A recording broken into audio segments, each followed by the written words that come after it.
ಎಲ್ರಿಗೂ ನಮಸ್ಕಾರ.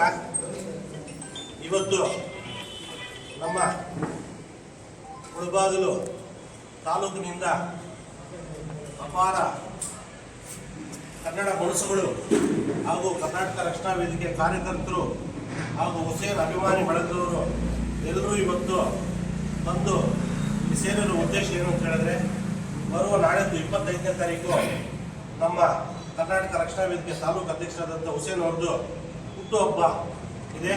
ಅದಕ್ಕೆ ಯಾವ ರೀತಿ ಆಚರಣೆ ಮಾಡ್ಕೋಬೇಕು ಅನ್ನೋದು ನಮ್ಮೆಲ್ಲರಿಗೂ ಖುಷಿ ವಿಚಾರ ಅಂತ ಹೇಳಲು ಇಚ್ಛೆ ಪಡ್ತೀನಿ.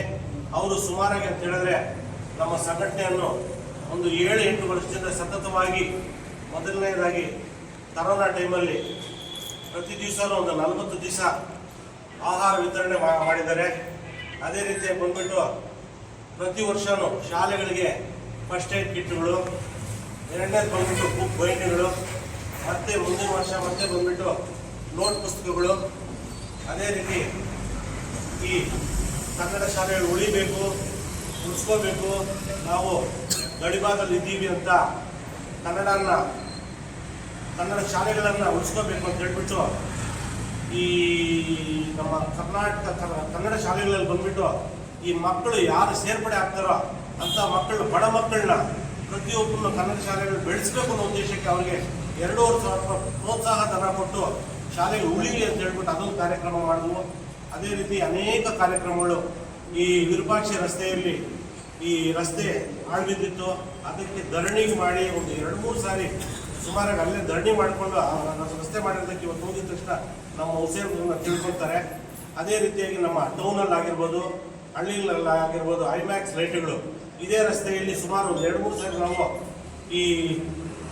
ಈ ಹಾವಿನ ಕಾಟಗಳು ಜಾಸ್ತಿ ಇತ್ತು, ಇನ್ನೊಂದು ಕಾಟಗಳು ಜಾಸ್ತಿ ಇತ್ತು, ಅದಕ್ಕೆಲ್ಲ ನಾವು ಒಂದು 2-3 ಸಾರಿ ಅದಕ್ಕೆ ರಿಟರ್ನ್ ಕೊಟ್ಟಿದ್ದಕ್ಕೆ RMC ಹತ್ರ ಐಮ್ಯಾಕ್ಸ್ ಲೈಟ್ಗಳು ಇದೆಲ್ಲ ವಿತರಣೆ ಮಾಡಿ ಅವರು ಇದರಿಂದನೇ ನಮಗೆಲ್ಲ ಸೌಕರ್ಯಗಳಾಗಿದೆ. ಅದೇ ರೀತಿಯಾಗಿ ನಾಳೆ ನಮ್ಮ ಹುಸೇನ್ ಹುಟ್ಟುಹಬ್ಬ ಇರೋದ್ರಿಂದ 25ನೇ ತಾರೀಕು ಇಲ್ಲಿ ಬಂದು ಸೇರಿರ್ತಕ್ಕಂಥ ಎಲ್ಲರೂ ಶಿಕ್ಷಕರಾಗಿರ್ಬೋದು, ಕಾರ್ಯಕರ್ತರಾಗಿರ್ಬೋದು, ಅಭಿಮಾನಿಗಳಾಗಿರ್ಬೋದು, ನಮ್ಮ ವಕೀಲರಾದಂಥ ಜಯಣ್ಣ, ನಮ್ಮ ರೆಡ್ಡಿ ಟೀಚರು, ನಮ್ಮ ಹರೀಶ್ ಅವರು, ಬಾಲಜಣ್ಣ, ಎಲ್ಲರೂ ಅನೇಕ ಮುಖಂಡರುಗಳು ಇವತ್ತು ಸೇರಿ ನಮ್ಮ ಮುಂದಿನ ಪೂರ್ವಭಾವಿ ಸಭೆ ಏನಂತ ಹೇಳಿದ್ರೆ 25ನೇ ತಾರೀಕು ಯಾವ ರೀತಿ ಆಚರಣೆ ಮಾಡೋಣ ಅಂತ. ಮೊದಲನೇದಾಗಿ ಬಂದ್ಬಿಟ್ಟು ನಮ್ಮ 8ರಿಂದ 10:30 ಗಂಟೆಗೆ ಕುರುಡುಮಲೆ ದೇವಸ್ಥಾನದಲ್ಲಿ ಅಭಿಷೇಕ ಇಟ್ಕೊಂಡಿದ್ದೀವಿ. ಎರಡನೇದಾಗಿ ಬಂದ್ಬಿಟ್ಟು 11:11ವರೆಗೆ ಬಾಬಾ ಹೈದರಾಬಾದಿಯಲ್ಲಿ ಬಂದ್ಬಿಟ್ಟು ಅಲ್ಲಿ ಪ್ರಾರ್ಥನೆ ಇರುತ್ತೆ. ಮೂರನೇದಾಗಿ ಬಂದ್ಬಿಟ್ಟು ನಮ್ಮ ಶಾಲೆಯಲ್ಲಿ ಕರ್ನಾಟಕ ಆಟೋ ಘಟಕದವರಿಗೆ ಅನ್ನದಾನ, ಮತ್ತೆ ಬಂದ್ಬಿಟ್ಟು ಕನ್ನಡ ಶಾಲೆಯಲ್ಲಿ ಬಂದ್ಬಿಟ್ಟು ಅವರಿಗೆ ಪುಸ್ತಕ ವಿತರಣೆ, ಇದೆಲ್ಲ ಅನೇಕ ಕಾರ್ಯಕ್ರಮಗಳು 25ನೇ ತಾರೀಕು ಬೆಳಗ್ಗೆಯಿಂದ ಸಂಜೆವರೆಗೂ ಅನೇಕ ಕಾರ್ಯಕ್ರಮಗಳು ಇಟ್ಕೊಂಡಿದ್ದೀವಿ. ಅದೇ ರೀತಿ ಹುಸೇನ್ ಅವ್ರ ಮನೆ ಹತ್ರ ಒಂದು 5 ಗಂಟೆಯಿಂದ 7 ಗಂಟೆಗೆ ಹುಟ್ಟುಹಬ್ಬವನ್ನು ಅದ್ದೂರಿಯಾಗಿ ಮಾಡಬೇಕಂತ ನಾವೆಲ್ಲರೂ ತೀರ್ಮಾನ ಮಾಡಿ ತಗೊಂಡಿದ್ದೀವಿ. ಅವರಿಗೆ, ಅವ್ರ ಕುಟುಂಬಕ್ಕೆ, ಎಲ್ರಿಗೂ ಆ ದೇವರು ಅಷ್ಟೈಶ್ವರ್ಯ ಕೊಟ್ಟು ಈ ಕನ್ನಡವನ್ನು ಹೋರಾಟ ಮಾಡೋದಕ್ಕೆ ಅವ್ರನ್ನ ಕೈ ಬಲಪಡಿಸೋಣ ಅಂತ ಹೇಳ್ಬಿಟ್ಟು ನಾವೆಲ್ಲರೂ ಸಾಥ್ ಕೊಟ್ಟು ಅವ್ರ ಮುಂದಕ್ಕೆ ಬಿಡೋಣ ಅಂತ ಹೇಳ್ಬಿಟ್ಟು ಆ ದೇವರಲ್ಲಿ ಪ್ರಾರ್ಥಿಸ್ತಾ ಇದ್ದೀನಿ. ಜೈ ಹಿಂದ್, ಜೈ ಕರ್ನಾಟಕ.